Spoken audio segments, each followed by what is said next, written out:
It is exactly 9 o'clock. Welcome to our Polokwane listeners on One Nation FM. And of course, Jadwood is also standing by with the news bulletin of the morning, but we will take him on in a few minutes' time.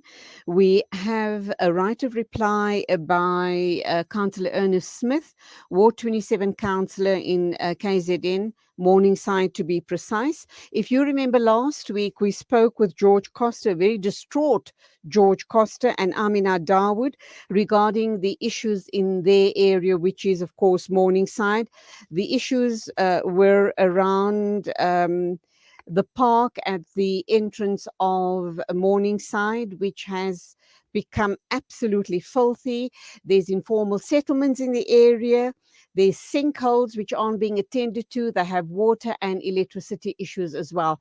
And that's just an overview of everything that they unpacked, also suggesting that their pleas and their complaints are falling on deaf ears. I'm very pleased to say that Councillor Ernest Smith, Councillor for Ward 27, is here to give right of reply. Very good morning to you, Councillor Smith. Nice to have you on the show this morning.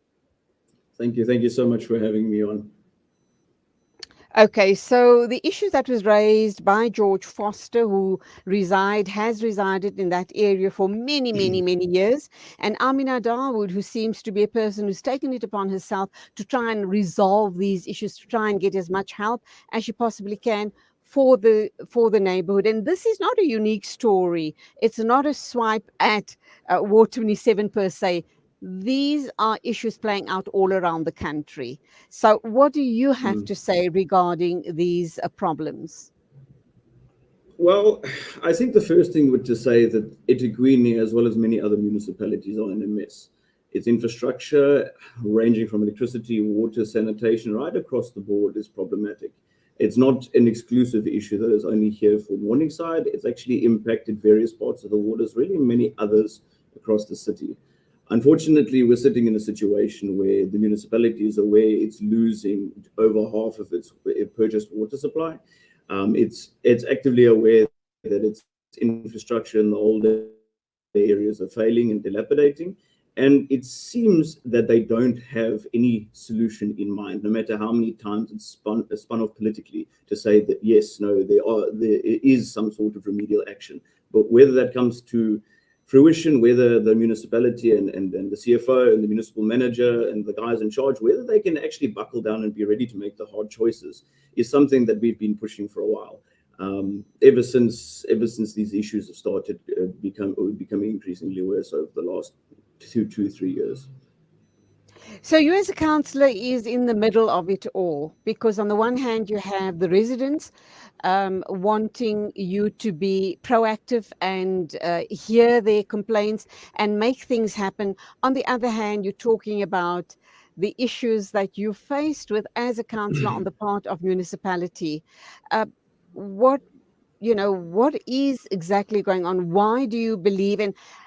Why do you believe people need to understand that it seems that your hands are tied? What is so terribly wrong in the municipality that you aren't able to give straight answers to the residents and you aren't able to make things happen because they look towards you as the councillor to hear their complaints and to address those complaints? Well, I think let's start at this point. You have councillors who work and you have councillors who do not. And we've obviously experienced, especially residents across the time, they've experienced councillors who are not proactive. I'm not to say that I am, but to give everybody an understanding of what we face in the background. The city has a budget of 66 billion. We sit on our various committees. Like, for example, I sit in human settlements and infrastructure, and every time we sit, we actually hammer the officials. We hammer the water department. We hammer the electricity department. And the same complaints that residents bring to us, the failing water infrastructure, blocked sewer lines, the leaks that are reported and not timely fixed, these issues are relayed in those forums.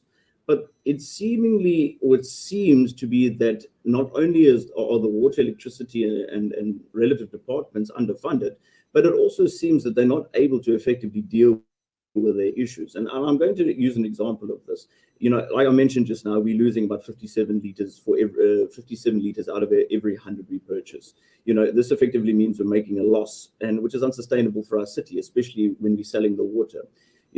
We have a lot of our water which is lost through burst pipes, which is about an average of 2,252 a month. And the city is only able to get to 72% of that in the 24-hour period. Our customer service leaks, the municipality is only ever able to get to just over half of that.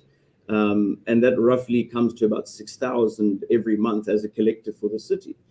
So when we're looking at issues, we also have to look at the internal issues. It is something that I did address previously in the last week and say to them, we are facing issues of where the unions are involved. We are faced with staff that are problematic. We're also faced with responsibility of the departments not dealing with issues internally. And they all add their own percentage of problems to what we see on the ground as poor attendance to sewer leaks, poor attendance to electricity issues. And that's the part that the consumer or that the residents are seeing. When we raise these issues, they say, yes, no, we're going to do it. And we are expecting a report from the water department specifically, which deals with water and sanitation in the next committee meeting as to what their turnaround strategy is to turn what the spiral effect that the municipality finds itself in. So, at the end of the day, our hands are tied to a large degree because we cannot instruct officials. We're actually prohibited by the Municipal Systems and Structures Act that we may not instruct. So we have to constantly plead. So I think that's where a lot of times residents also don't understand that, yes, you bring matters to us, especially long-standing issues. In that particular area, Earl Hague, I think, the road was a problem where the just from one pipe alone, the gradient of the road undermined 200 meters of the road, which is now actually being worked on by a contractor. I think the other part people also need to understand is that when people are demanding to see, the mayor or officials on site, it's always not easy to get those people because we actually sit probably as a councillor myself, we sit in roughly 10 days of meetings a month, and that's dealing from everything from unions to ward committees to say. So to try and make residents understand this is sometimes a bit difficult because they don't know the intricacies. And when you put notices out, sometimes there's also a misunderstanding of what we're referring to. So there's actually collective issues which are mounting in the background. But I certainly do agree with them that they pay rates and taxes, and they pay a lot, and they should be getting the services which they pay for. That is not in question. Whether or not the senior officials want to listen or they actually have their own internal issues that they're facing is something that they don't actively always tell us. But there's a variety of issues which impact service delivery as a whole at council level, but it actually led up. You're breaking up, and my one last important question is, can you hear me now? Yes, I can hear you. Okay, what about the issue around the squatter camps that are springing up all around that area? Are you able to do anything about it? From the councillor's point, what we do, I mean, I can't go around and chase people, and that the municipality actually has about 600 of these in and around eThekwini, if not a little bit more than that. The ideal situation is that those people are supposed to be housed in RDP or social gap housing. They are actually supposed to be taken from that space and go out, or the municipality is supposed to take this housing and allocate it to these people. But we find that the process is largely flawed, number one, because there's obviously, firstly, business forums which get involved. Two, there is political interference by other political people or people involved. Sometimes officials are involved in the process. And lastly, the municipality in itself has to bolster itself in the sense where after a place is cleared and the people are taken to relative housing, they're actually supposed to ensure that the area it doesn't be taken over again. However, in past instances, places have been people have been relocated to housing. Some have actively refused, which is a social issue which has been raised. Two, the other part of it comes down to how does the municipality now prevent or monitor 600 spaces while still providing effective policing to its residents? How do they ensure that all of it's not invaded accordingly? Because remember, legally speaking, once you put a structure and it's up for 72 hours, you can't really take it out or take it down without a court order or the legal route being followed. So there are technicalities and nuances in the background. So these issues are raised. We have asked the municipality to say, well, what is your turnaround strategy for the transit camps and the informal settlements? Because those people also need to have a certain sense of dignity. And I mean, just like you and myself who pay rates and taxes, but in the same breath, we can't infringe upon the rights of others. So there is a large series of things that are, or bottlenecks as we call them, which do impact how these people get placed. But overall, I think it's important to say that we are fighting for it. We are pushing these matters in our various committees and the like. But again, for us as councillors, when it comes down to majority vote in terms of it, unfortunately, we see an unholy alliance between certain political parties who say they have a pro agenda, but in actual reality on the ground, the people's lives are not getting better for both ratepayers and residents. Okay, we're going to have to leave it there. I don't envy you your job.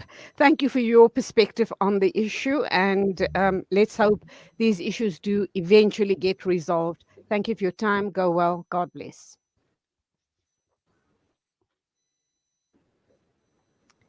11 after 9 o'clock this morning on News and Views. I think Zai Jadwood is standing by with the news bulletin of the morning. We'll come back to that water issue. We understand that the Southern Suburbs Community Forum has tweeted that there's no water for 5 days. Answers from Johannesburg Water and Rand Water are exceptionally weak. A 5-hour power outage a week means no water for a week, yet load shedding of up to 12 hours a day isn't an issue. Makes no sense at all. And this is a tweet by the Southern Suburbs Community Forum here in Johannesburg.